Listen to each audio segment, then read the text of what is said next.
Hi everyone, welcome back to this channel where we talk about crafting, crochet, knitting. My name is Nikki.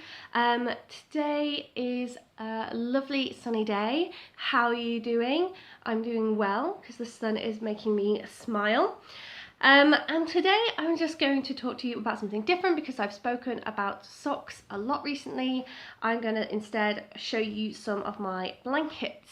So blankets are I think a really fun thing to make because there's so many different ways of doing it. Do you want to make squares that you stitch together? Do you want to make one whole product? How are you going to do the borders? What colours are you going to use? How are you going to join the squares if you use squares? There's lots of elements to it and lots of ways that you can practice different techniques. So I'm going to show you the blankets I have that are based on the granny square pattern. And this is where you do, in UK terms, 3 triple or treble stitches into a gap in the previous round, and then you make a gap for the next round making a chain 1, and you just repeat that and you go round as many rounds as you want. So the granny square is the first thing I learned to crochet, and I used it in this massive project here. This ended up being a king-sized blanket. I thought it would be a double. It's bigger than a double. And each of these is just a granny square. And the inspiration for this was the mood blanket, which was done by most people a couple of years back. I'm behind the trend as ever. But you make a granny square every day using the colour that you've assigned for how you felt that day. And you do that every day for a year or 360 days, because that way you can actually make a rectangle, and you have 5 or 6 days to do any joining or borders or weaving in ends that you need to do, although typically that ends up taking a lot longer. So these are mine, and I did this through the majority of 2019 and a bit of the start of 2020. And you join them by doing this final round, mine is in white, and slip stitching periodically into the round previously. And that gives it enough structure, which you need when it's, you know, this heavy. But I didn't finish this until recently because I ran out of one of the colours, and I got all of these colours from near my parents. They were able to run to the shop and they were able to get hold of the colour I needed, but then they couldn't bring me it because of lockdown. So this only got finished recently when I was able to get my hands on it. And now, you know, there's much more structure to it because there's not just holes everywhere where that colour was missing. So yeah, this is a prime example of how you can take something just simple like a granny square and turn it into a massive adult-sized project.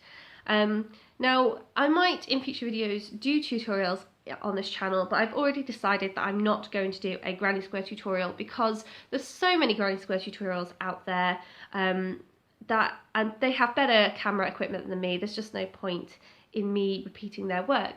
So I learnt in particular how to do a granny square from Bella Coco's YouTube channel, link in the description down below. I like her video, she goes at a nice pace. If you're doing something for the first time, and if you're not doing something for the first time, you can just skip to the bit you need in the video. So yes, that's how I turned my crochet learning into a project, and that is just going to be, because you can double it up and wrap it around yourself, that is going to be such a snug blanket when winter comes. So taking that same granny square pattern, but instead going round in one big square, you can make other types of blanket. So this isn't a very big square because I used a very chunky yarn, and chunky yarn doesn't have much yardage to it. But this is maybe not enough to wrap around a baby, but if they're in a pram and they're a bit cold, enough to throw over them and just tuck them in a bit with it. And because it's so chunky, it is very warm and it's soft.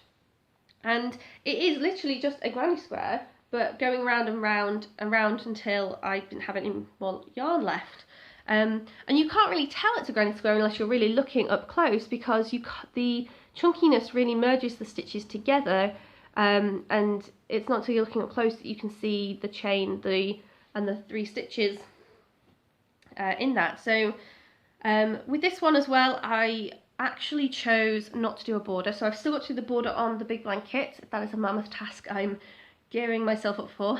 But with this one, I kind of figured that because the sort of the yarn really comes together, there wouldn't be a border I could make that would be sort of a distinctive stitch that really signifies the end of the blanket. And I just think that the sort of the squareness of the blanket signifies the end anyway. So if you've got an idea for a border, feel free to let me know in the comments, but I think that that one just kind of is okay without a border. Now this one I did do a border on, but also I worked with different colour. So this is a much lighter yarn. This is actually also lighter than a DK. I don't know its official weighting, but just by feel it's thinner. And the yarn had this interesting crinkle to it, and that made me want to do a wavy edge to complement that crinkle when I made the border. But also you can really see obviously that this is a square a lot more because of the colour work. So a couple of rows, 1 or 2 rows of each colour working through the blanket. So that just shows how these are the same stitch, but by using different colours you can get different effects, and you really can, depending on the colours you use. You could go for a summer blanket or an autumn blanket. You can do different lengths, so you could go for like one main block colour with the occasional stripe, or you could go for even stripes. And you could get a totally unique blanket out of the exact same stitches. So this is a much lighter, summerier blanket, a baby blanket, because of the weight of the yarn. The last blanket I'm going to show you guys today is also still based on the granny square pattern. You can see how here what I've actually done is 3 blocks evenly of the colour through the blanket, and it's not a square, it's a rectangle. So with the granny squares, you make a central circle, and then you work your square pattern into that central circle and then go round. With this, you start with a line of chains and you work into various points along the chain, and then once you've done that, you just keep going around like your granny square, but your shape comes out as a rectangle. And with this one I wanted to do the fading rainbow, and I introduced the purple as a way to split those 2 rainbows up. And that was kind of convenient for me because then when I got to the border, I was able to throw that purple back in. So I introduced the white to give it a fresh, this is new, this is the end feeling. I put that purple back in as well, so it tied it together. And also, because these are only 1 row of each colour, again, it's different. It has a bolder, like it stands out and it makes it look like the border.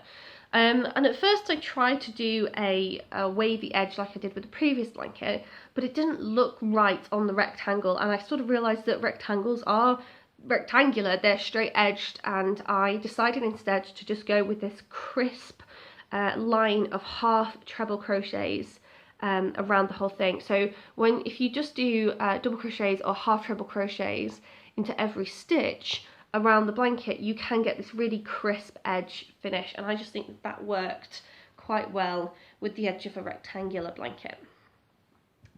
So that's pretty much it from me today, just showing you those blankets. I've got other blanket makes that I would show you guys in future videos, and share your photos in the comments down below. I'd love to see them. So I hope you come back for the next video, and I'll see you then.